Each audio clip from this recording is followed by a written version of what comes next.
آیت نمبر 107 107 والذین اتخذوا، اور وہ لوگ جنہوں نے بنائی مسجدن، ایک مسجد، کیوں بنائی؟ ضرارن مفعول لہو ہے، نقصان پہنچانے کے لیے، وکفرن، اور کفر کرنے کے لیے، وتفریقا بین المؤمنین، اور مومنوں کے مابین پھوٹ ڈالنے کے لیے، تفریقا پھوٹ ڈالنے کے لیے، وارصادن، اور گات کی جگہ بنانے کے لیے، لمن، اس شخص کے لیے جس نے حارب اللہ سے جنگ کی، ورسولہ، اور اللہ کے رسول سے جنگ کی، من قبل، اس سے پہلے، وَلَيَحْلِفُنَّ، اور البتہ وہ ضرور قسمیں اٹھائیں گے، واؤ کا میں نے اور لام البتہ النون لازمی طور پہ، اور البتہ وہ لازمی طور پہ قسم اٹھائیں گے. کیا قسم اٹھائیں گے؟ ان کا معنی یہاں پہ کیا ہے؟ نہیں، کیونکہ آگے الا آ رہا ہے. عام طور پہ ان کا معنی کیا ہوتا ہے؟ اگر، لیکن یہاں پہ اگر نہیں، کیونکہ آگے کیا آ رہا ہے؟ الا. البتہ وہ لازمی طور پہ قسم اٹھائیں گے، قسمیں اٹھائیں گے، ان نہیں، اردنا، ہم نے ارادہ کیا، الا، مگر، الحسنہ، اچھائی کا، بلائی کا، واللہ، اللہ تعالی، یشہد، شہادت دیتا ہے، انا، بے شک، ہم، یہ، لکاذبون، البتہ جھوٹے ہیں، جھوٹ بولنے والے ہیں، جھوٹ کہنے والے ہیں. یہ کیا معاملہ ہے جی؟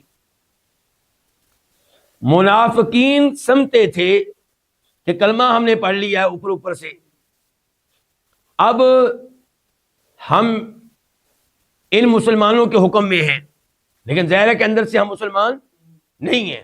ہمارا کوئی الگ مرکز ہونا چاہیے، اٹھنے بیٹھنے کی کوئی الگ جگہ ہونی چاہیے، کوئی الگ سینٹر ہمارا ہونا چاہیے.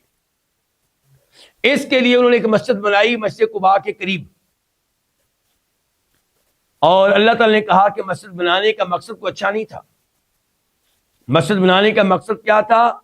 مسلمانوں کو نقصان پہنچانا اور کفر کو پھیلانا، جو کفر ان کے دلوں میں تھا اس کو ظاہر کر کے اس کی اشاعت کرنا، اور تیسرے نمبر پہ مومنوں کے مابین پھوٹ ڈالنا. پہلے سارے اس علاقے کے مسلمان مسجد قباء میں نماز پڑھتے تھے، اب جب دو مسجدیں ہو جائیں گی، کچھ ادھر جائیں گے کچھ ادھر جائیں گے. چوتھے نمبر پہ ارصاد، اس مسجد کو گھات کی جگہ بنانا. کیا مطلب؟ کہ وہ گھات کی جگہ بن جائے ان لوگوں کے خلاف نہیں، بلکہ ان لوگوں کے لیے جو پہلے اللہ کے رسول کے مخالف ہیں، جو پہلے سے اسلام کے خلاف سازشیں کر رہے ہیں، جو پہلے سے مسلمانوں کے خلاف کئی جنگیں لڑ چکے ہیں، ان کو یہاں پہ ٹھکانہ ملے گا، ان کو مسلمانوں کے خلاف گھات لگانے کی جگہ ملے گی. تو اللہ تعالیٰ نے یہ 4 مقاصد بیان کیے اس مسجد کو بنانے کے. اچھا، کیا نبی علیہ السلام اور صحابہ کرام یہ مقاصد جان سکتے تھے اگر اللہ نہ بتاتا تو یہ آیت بھی واضح دلیل ہے کہ قرآن کس کا کلام ہے؟ اللہ کا کلام ہے. دلوں کے حالات صرف اللہ جانتا ہے. اللہ تعالیٰ نے یہ بھی کہا کہ اب یہ قسمیں اٹھائیں گے. اللہ نے پہلے بتا دیا قسمیں اٹھائیں گے. پہلے اللہ نے بتایا ماضی ان کا کہ مسجد بنا لی ہے، مقاصد یہ ہیں. اب اللہ ان کا مستقبل بتا رہے ہیں کہ قسمیں اٹھائیں گے کہ ہمارا ارادہ بھلائی کا ہے، ہمارا کوئی برا ارادہ نہیں ہے. ہم نے تو مسجد اس لیے بنائی ہے کہ وہ لوگ جو گرمی میں ہوتے ہیں کبھی مسجد میں آ کے ان کو سایہ مل جایا کرے گا، بارش میں بیٹھنے کی جگہ مل جائے گی. مسجد قباء کچھ لوگوں سے دور ہے تو وہ ادھر نماز پڑھ لیا کریں گے، ان کے لیے سہولت پیدا ہوتی ہے کہ ہمارے ارادے اچھے ہیں، ہمارا برا ارادہ نہیں ہے. اللہ نے کہا، اللہ گواہی دیتا ہے کہ یہ جھوٹے ہیں، ان کی قسموں کا اعتبار نہیں کرنا. اچھا، پھر کیا ہوا؟ جنگ تبوک ہونے والی تھی جب انہوں نے یہ مسجد بنا لی، اور اس کا مشورہ ان کو دیا تھا ایک آدمی نے، ابو عامر الراہب. یہ بہترین تفسیر ہے اس لفظ کی کہ اللہ کے رسول کا دشمن تھا. یہ اس نے تجویز پیش کی تھی، اس کے کہنے پہ انہوں نے مسجد بنائی تھی. اور یہ ابو عامر الراہب یہ مشہور و معروف صحابی کا والد ہے، حنظلہ غسیل الملائکہ، وہ جو جنگ احد میں شہید ہوئے تھے اور جنگ میں حصہ لینے سے پہلے اپنی بیگم سے تعلق قائم کیا تھا اور غسل جنابت کرنے کا موقع نہیں ملا تھا. پھر شہید ہونے کے بعد ان کو غسل کس نے دیا؟ فرشتوں نے دیا، غسیل الملائکہ، بیٹا دیکھے اور باپ دیکھے۔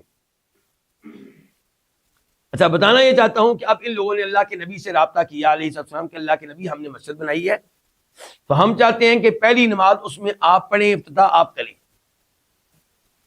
تو اللہ کے نبی علیہ السلام نے ان سے وعدہ کیا کہ جب جنگ تبوک سے واپس آؤں گا تب میں اس میں نماز پڑھوں گا۔ پتہ چلا کہ اللہ کے نبی عالم الغیب نہیں تھے۔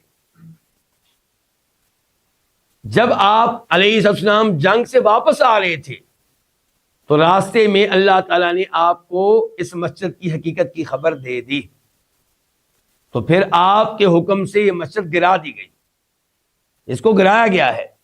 اور یہاں سے ایک سبق ملا مجھے اور آپ کو، اگر کسی نے کوئی مسجد بنائی ہے شروع دن سے اس کا مقصد کیا ہے؟ شرک کو پھیلانا۔ کس کو پھیلانا؟ شرک کو پھیلانا، شرک کو عام کرنا، تو اس میں میرا اور آپ کا چندہ شامل نہیں ہونا چاہیے، اس مسجد کے بنانے میں میری اور آپ کی مدد نہیں ہونی چاہیے۔ اس کا مقصد کفر کو پھیلانا ہے، اس کا مقصد تو شرک کو پھیلانا ہے۔ البتہ کچھ مساجد ایسی ہوتی ہیں جن کو بنایا گیا ہوتا ہے توحید کے لیے، بعد میں کئی لوگ اس کو شرک کا اڈا بنا لیتے ہیں، تو اس مسجد کا حکم اور ہوگا، پہلی مسجد کا حکم اور ہوگا۔ بیت اللہ شریف ابراہیم علیہ السلام نے اس لیے بنایا تھا کہ وہاں پہ نعوذ باللہ شرک پھیلے، انہوں نے تو اللہ کی عبادت کے لیے بنایا تھا، توحید کے لیے بنایا تھا، بعد میں لوگوں نے اسے شرک کا اڈا بنا لیا، 300 سال بت رکھ دیے۔ تو آپ علیہ السلام نے یعنی کہ خاتمہ کیا ان بتوں کا، اور اس اللہ کے گھر کے ساتھ تعلق قائم رہا۔ جب بت موجود تھے تب بھی اس گھر کی عزت کی جاتی رہی، لیکن یہ مسجد جس کی بنیاد ہی رکھی گئی تھی کفر کے لیے، اس کو گرانے کا حکم ملا، اس کو گرا دیا گیا۔ تو مجھے امید ہے کہ دونوں طرح کی مساجد میں فرق رہے گا۔